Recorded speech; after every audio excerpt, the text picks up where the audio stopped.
नमस्कार, I am Radha Bhatt और आप सबका स्वागत है the voice of resilience podcast में। ये एक ऐसा प्लेटफॉर्म है जहाँ पर हम क्लाइमेट चेंज, डिजास्टर मैनेजमेंट, बहुत सारे टॉपिक्स जो यहाँ जुड़े हुए हैं उनसे बात करते हैं। और आज हमारे साथ एक बहुत ही स्पेशल गेस्ट जुड़े हैं जिनको द माउंटेन मैन कहा जाता है। जिनके आई थिंक जितना मैंने समझा है और सुना है उनके रग रग में हिमालय बसता है। सो विदाउट एनी डिले मैं उनको वेलकम करना चाहूँगी हमारे शो पे। Thank you so much sir. बहुत धन्यवाद। हम आपका नाम जानते हैं कि अनिल प्रकाश जोशी जी हैं, लेकिन माउंटेन मैन कैसे बने आप? देखिए, सीधी सी बात है कि मैं पहाड़ में पैदा हुआ, तो पहाड़ मेरे हिस्सा है जीवन का। दूसरी बात यह है कि मैंने एक अध्यापक के रूप में मेरी शुरुआत जीवन की थी, लेकिन मुझे लगता था कि पहाड़ और हिमालय खास तौर से ये ज़्यादा गांव से बनते हैं जी। और गांव इनमें जीता है। तो और गांव के हालात उतने बेहतर आज भी नहीं है तब की, और कल्पना करिए 40 साल पहले जी सर। कि वो गंभीरता नहीं थी। जबकि दूसरी तरफ ये हिमालय है जो 2 अरब लोगों को पालता है। उत्तराखंड, गंगा यमुना, केदारनाथ, बद्रीनाथ, गंगोत्री, सब कुछ यहाँ है। पूरी तरह प्रभु भी बसते हैं और प्रकृति भी। बिल्कुल। पर ये विडंबना है कि यहाँ के लोग अगर कई अछूते हैं कई चीज़ों से, तो एक वो भावना थी। दूसरी बात है, विज्ञान का विद्यार्थी था, वनस्पति का, तो प्रकृति के प्रति मेरा झुकाव भी था। फिर बचपन हमारा किसी फुटबॉल और क्रिकेट में नहीं गुजरा।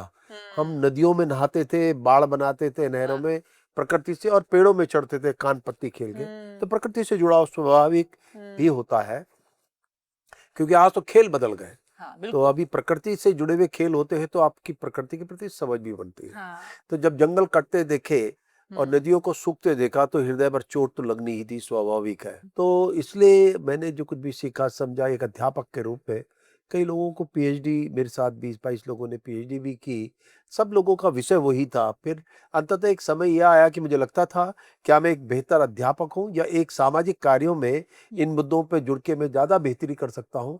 मुझे लगा मुझे एक चीज़ त्यागनी पड़ेगी, तो इसलिए मैंने अध्यापन का कार्य कर दिया। लेकिन उसका एक मेरे जीवन में बहुत बड़ा असर था कि मैंने बहुत सीखा।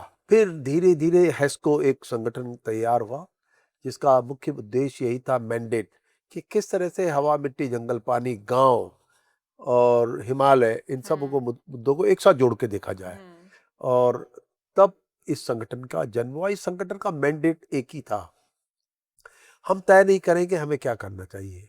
The mandate will be decided by the women, the villagers, and ultimately most underprivileged people. Right. So that came up in 1983. This HESCO took a structure, and then ever since, it's a four decades now, it has been working on technology, science base, and our simple mandate is the community priorities. Technology, science, movement, जो भी करना होगा हम उसमें लोगों के साथ जुड़ेंगे। तो this way it came up. Currently हम पानी पे भी काम करते हैं, तो हम पुल भी बनाते हैं। Oh wow. और हम लाइवलीहुड में भी काम करते हैं। तो जीवन के उन तमाम गांव की परिस्थितियों को, जिससे गांव पनपते बच सकते हैं, बेहतर हो सकते हैं, उन पे सब पे काम किया। तो आज तक की यात्रा कुछ इस तरह की है जो कि हमने आज तक जिया। हाँ, तो that is why you are known as the mountain man. हाँ, ये लोगों का दिया हुआ एक सम्मान है, उस रूप में वो जानना चाहते हैं। तो मुझे लगता है कि मैं इसको दूसरी तरफ से भी देख सकता हूँ। माउंटेन मैन का मतलब ये भी हो सकता है कि पहाड़ की सी परिस्थितियाँ कठिन होती हैं, राइट सर। जीवन भी कठिन रहा, तो शायद उन्होंने दोनों को मिला दिया होगा और मुझे ये संज्ञा दी। हाँ। तो ये भी सर, स्वीकार है। सर आपने कहा कि इट्स बीन 4 डेकेड्स, है ना? आपने पूरा जीवन अपना समर्पित कर दिया हिमालय को। तो आपकी नज़र में हिमालय कैसे बदले समय के साथ इन 40 सालों देखिए, से? ऐसा है कि जब हमने स्टेटहुड के लिए हम भी लड़ाई की, स्टेटहुड मांगने के पीछे कारण क्या था?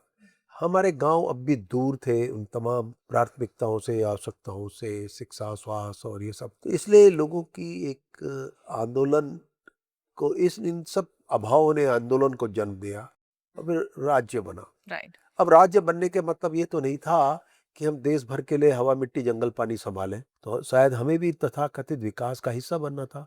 सड़कें भी चाहिए थी, राइट। वो भी तमाम चीज़ें चाहिए थी जो हमारे काउंटर पार्ट्स फ्लैट लैंड में एंजॉय करते हैं, राइट वरना हमने स्टेटहुड क्यों मांगा। राइट लेकिन अभी जो सामने आई है बातें, तीन चीजें भी हैं जिसके हम कतई भी दोषी नहीं है। अगर दुनिया में प्रकृति बदल रही है, पर्यावरण बनना, इसमें हिमालय के लोगों का कोई दोष नहीं है। क्लाइमेट चेंज, ग्लोबल वार्मिंग और नेचर रिएक्शन, ये जो हो रहा है, इसमें सबसे पहले दुर्भाग्य से विक्टिम हिमालय है। राइट सर या और इसीलिए कब कहाँ बारिश पड़ जाए तो हिमालय के लोगों के कारण टेम्परेचर राइज नहीं हुआ, हिमालय के लोगों के कारण कभी भी क्लाइमेट जैसे मुद्दे नहीं हुए। ये इसलिए हुआ कि पूरी पृथ्वी के तापमान शहरों की ज्यादा कृपा है, तो उनका जीवन शैली ने इसको किया। और जब समुद्र जो 2/3 हिस्सा है वो तपेगा, तो कल्पना करिए एवोपरेशन होंगे, और अगर साल भर तपेगा तो साल भर एवोपरेशन होंगे, Right. साल भर बारिश पड़ेगी। बिल्कुल इसलिए आप कल्पना कर लीजिए कभी भी बारिश पड़ सकती है, इसके लिए आपको तैयार होना है।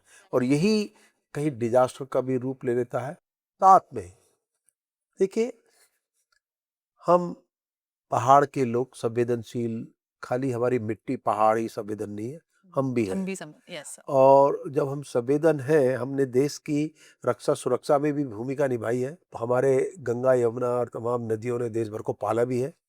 तो हम इस संवेदनशीलता को स्वीकारते हुए सबकी रक्षा का हिस्सा बनना चाहते हैं। राइट सर लेकिन एक डिजास्टर फ्री डेवलपमेंट की strategy is the most important challenge. Yes sir right sir we can not deny development here, हमको चाहिए, राइट और but it has to be disaster free. इसीलिए शायद ये जो तमाम बहस हो रही है वो शायद उसी तरफ जा रही है। कोई भी देश, कोई भी हिस्सा ऐसा नहीं है जिसको डेवलपमेंट नहीं चाहिए बिल्कुल दुनिया में। राइट लेकिन ये इंक्लूसिव हो ऐसी सोच, शायद हम कुछ मुक्ति की ओर जाएंगे। राइट सर मतलब कि प्रोग्रेस और प्रकृति को साथ में लेके चलना है, ये अलग अलग नहीं है दूसरे से। Economy, ecology must be together. Right sir and sir आपको क्या लगता है कि एक WSTM जैसा प्लेटफॉर्म ये जो हम चीजें बोल रहे हैं उसको कैसे सपोर्ट करता है और क्यों जरूरी है आज देखो, के मुझे समय लगता है ये दुर्गेश का एक ऐतिहासिक भूमिका रही है। मतलब मैं समाजों से जुड़ा हुआ हूँ, उस व्यक्ति की ऐतिहासिक भूमिका ये रही कि उन संवेदनशील होने के अध्यापक, उन्होंने भी कई चीज जुड़ गई थी उस व्यक्ति पे, इसलिए जुड़ गई थी। विद्यार्थी जुड़े, छोटे छोटे पढ़ाता था, डिग्री, एक प्रोफेसर रहे हैं दुर्गेश, और साइंस एंड टेक्नोलॉजी को लीड कर रहे हैं। तो ऐसे लोग जो बहुत अनुभव के साथ आगे बढ़ते हैं, वो सही दिशा देते हैं। राइट तो मुझे लगता है कि ये जो समिट है, और हिमालय की समिट है, इसके दो आप हिस्से मान लीजिए। जी एक, हिमालय क्योंकि सबसे ज्यादा सफर करता है, इसलिए बेहतर सॉल्यूशन यही मिल सकते हैं। राइट एक, हिमालय दूसरों को भी रियलाइज कराएगा कि आपकी भी भागीदारी होनी चाहिए, बिल्कुल हाँ क्योंकि अब हिमालय अगर ज्यादा दूसरे भोगते हों तो सवाल ये पैदा होता है कि हम ही मात्र कंट्रीब्यूट करें, वो क्यों ना करें। बिल्कुल और मैं इस मुद्दे को बहुत खड़ा करना चाहता हूँ। और हिमालय दिवस जो हम मनाते हैं हर वर्ष, इसके पीछे कारण ये है कि हिमालय के लोग तो सफरर हैं ही, लेकिन फिर भी लगातार हम दे ही रहे हैं, दुनिया को दे रहे हैं। और अब शायद एक चुनौती देश दुनिया की ये भी है कि अब इस पे औरों को भी एक आंदोलन के रूप में जोड़ना पड़ेगा हिमालय की रक्षा सुरक्षा के सवाल पर। जी सर और शायद ये जो विषय है, वर्ल्ड समिट इस तरह की हो रही है, ये लोगों को जोड़ रहा है, हिमालय को अनुभव भी कराएगा, उनके अनुभवों को भी लाएगा। तो ये जुड़ाव का एक रास्ता है, ये मेरा मानना है। राइट सर सर एक एक बस एक लास्ट सवाल मैं आपसे पूछना चाहूंगी कि जो यूथ है तो उनके लिए क्या जिम्मेदारी और क्या आप कहना चाहेंगे कि हमें करना है ताकि हम आगे जाके इस अर्थ को बचा सकें और एक सही दिशा की तरफ बढ़ सकें। देखिए, जो ट्रेंड आया है पिछले 100 सालों के कारण, जी हमने अपनी लाइफ स्टाइल बदल दी है। जी सर अगर आप कितना, आपका फुटप्रिंट है, सबको अपने अपना फुटप्रिंट निकाल लीजिए, राइट सर और फिर देखिए कि उस फुटप्रिंट को आपको अचानक लगेगा कि यूथ का भी ज्यादा है, और क्योंकि वो कंज्यूमर हो गया एक बहुत बड़ा, शिक्षा भी उसी तरफ ले जा रही है, राइट तो हर एक को अब शायद ये सोचना पड़ेगा हमारे फुटप्रिंट उतने ही हो जिसको, जो धरती की या मेरे चारों तरफ की परिस्थितियां की कैरिंग कैपेसिटी है।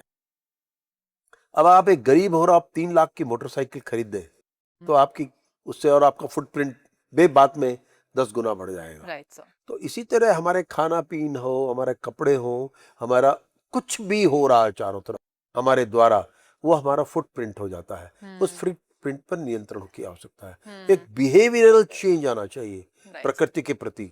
और शायद एक शुरुआत ये है। दूसरी बात, इन प्रकृति की शिक्षा सबके लिए अत्यंत आवश्यक है, क्योंकि वो मदर अर्थ कैसे बनी, प्लैनेट क्या आया, क्या इसमें क्या है, जो होमो सेपियंस स्पीसीज है human, right sir, is the serial killer, मैं जो बार बार बोलता हूँ, इसने सब कुछ खत्म कर दिया सही और अब इसी की बारी है, अब यही जाएगा, क्योंकि जो नेचर बदलेगा, नेचर रिएक्शन राइट तो सर, आप झेल नहीं पाएंगे। तो ये सब कुछ मुझे लगता है कि यूथ को अब समझना चाहिए, और हमने शुरुआत कर रहे हैं दून स्कूल से, वाओ कि सर, जहाँ 7 to 12 ये सब चीजें बताएंगे। Wow sir, thank you so much sir.